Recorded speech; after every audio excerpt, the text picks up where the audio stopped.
Imagine you're at the airport, ready for your much-anticipated holiday flight, and suddenly the departure boards just light up red. Yeah. Over 40 flights canceled, dozens more delayed. It's just utter chaos. That's exactly what happened to Russia's flagship airline, Aeroflot, following a major cyber attack. A really significant one. Today, we're digging into the source material on this incident. What went down, who claimed responsibility, and maybe more importantly, what this kind of digital disruption truly means for, our increasingly connected world. Right. Our mission here is to pull out the most important bits of information and help you understand not just the facts, but the fascinating ripple effects of an attack like this. And what really stands out here isn't just that critical infrastructure is vulnerable. I mean, we've seen that before, haven't we? Sure, yeah. It's how a seemingly simple disruption, like grounding flights, can have these disproportionately complex and long-lasting effects. It sort of reveals an unexpected fragility in systems we often just assume are robust. Fragility, that's a good word for it. Yeah, it moves beyond just vulnerability to something like cascading fragility. And it definitely raises some serious geopolitical questions, especially now, with tensions already high. Okay, let's dive in. The scene at Moscow's Sheremetyevo airport. You described it as chaos. Boards flashing red. Can you paint a bit more of a picture? How disruptive was this attack on the ground? Absolutely. So the attack hit Aeroflot's core information systems on a Monday. Right away, it led to the cancellation of over 40 flights. Over 40? Wow. Yeah, and these included key international routes like Minsk in Belarus and Yerevan in Armenia, plus at least 10 more flights got significantly delayed. So this wasn't just a minor IT glitch then? Oh, not at all. And the timing.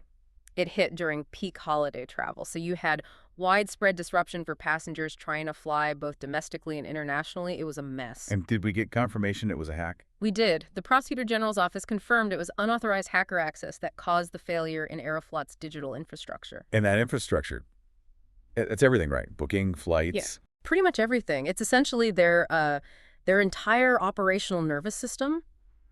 Booking, ticketing, flight management, ground services, the whole lot. The scale was, profound. That scale is just stunning. It really brings home how vulnerable these massive systems can be. So the immediate fallout was clear, but the next big question obviously was who? Who was responsible for this? Right. Yeah. What did the initial investigation show? Well, Russian authorities, they launched a criminal investigation pretty quickly, and they attributed the attack to the pro-Ukrainian hacker group known as Silent Crow. Solid Crow. Then this group, Silent Crow, they released a statement. Apparently, it was coordinated with a Belarusian group called Cyberpartisans BY.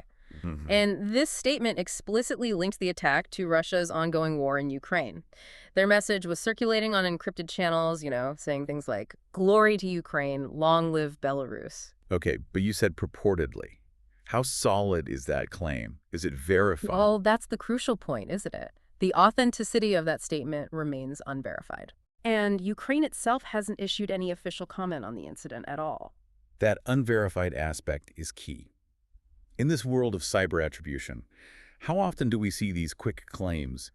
And what does it tell us about, the difficulty of actually knowing who's behind an attack, especially when government stays silent? It's a critical point, yeah. A group might claim responsibility, but getting independent verification, that's often incredibly difficult. Sometimes it's just impossible. So the official attribution. So public attribution, particularly by state actors, can sometimes be more about strategic communication, Not necessarily a definitive technical conclusion reached overnight. Right. It could be part of the narrative. Exactly. And Ukraine's silence here just highlights that challenge of pinning things down in what's become a very blurred digital landscape. Okay. So amidst this uncertainty, how did Russian officials react publicly? What did they say about this paralyzing attack? Well, the Kremlin spokesperson, Dmitry Peskov, he acknowledged the gravity of it. He said, the information we are reading in the public domain is quite alarming. He went on to say, the hacker threat is a threat that remains for all large companies providing services to the population. So a recognition of a wider threat, not just to Aeroflot. Precisely. It's not just a general statement. It really highlights this growing realization in Russia that, no sector is immune, not even the national airline.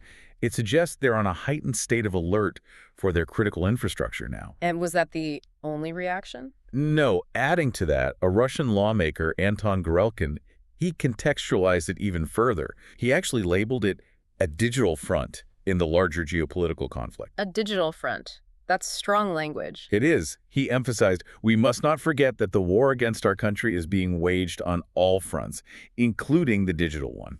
So framing it explicitly as warfare. Yes, it's not just rhetoric. It frames these cyber attacks as sort of legitimate acts of war.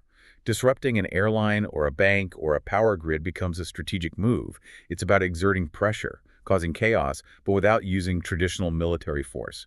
It really blurs those lines between peacetime and conflict. That makes sense, especially with that framing of a digital front. Yeah. Now let's go back to the group they pointed fingers at Silent Crow. What's their track record? Is this kind of high-profile disruption their usual style, or is this different? An escalation, maybe? Silent Crow definitely has a history. They're not new to the scene. They've previously targeted various Russian entities, things like telecoms companies, real estate databases, even the IT department of Moscow's city government. Their past operations often resulted in pretty substantial data leaks. Right, data leaks. But this Aeroflot attack seems different, more disruptive. Exactly.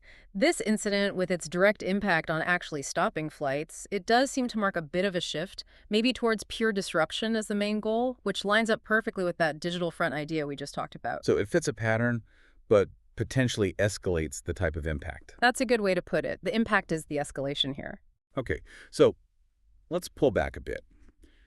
What does this all mean for, well, for us? Beyond the grounded flights, beyond the political statements. How does this incident fit into the bigger picture of digital conflict today? Well, when we step back, this whole thing really underscores the acute vulnerability of critical infrastructure, especially now in an era where digital conflict is just becoming more and more common. And the fact Aeroflot couldn't immediately say when things would be back to normal. Exactly. That highlights the potential for really prolonged disruption. It forces us to think about how utterly reliant our modern societies are on these digital systems. Yeah.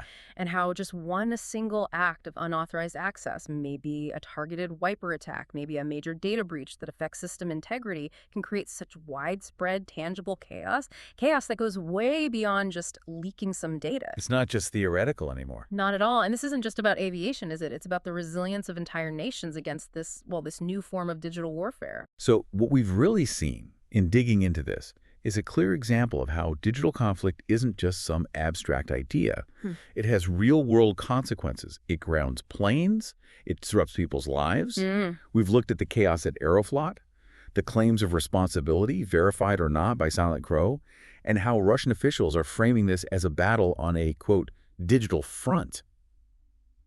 It really feels like it's changing the nature of conflict itself. Absolutely. This deep dive shows how cybersecurity, it's just not some isolated technical thing anymore. It's completely central. It's undeniable. It's a core part of national security and international relations now. Yeah. And the Aeroflot incident. Yeah. It serves as this powerful reminder of just how interconnected everything is, how vulnerabilities in one area, one sector you might not even think about can cascade right across society. So, thinking about all this, what really stands out, maybe for you listening, consider the next time you board a flight or really rely on any critical service.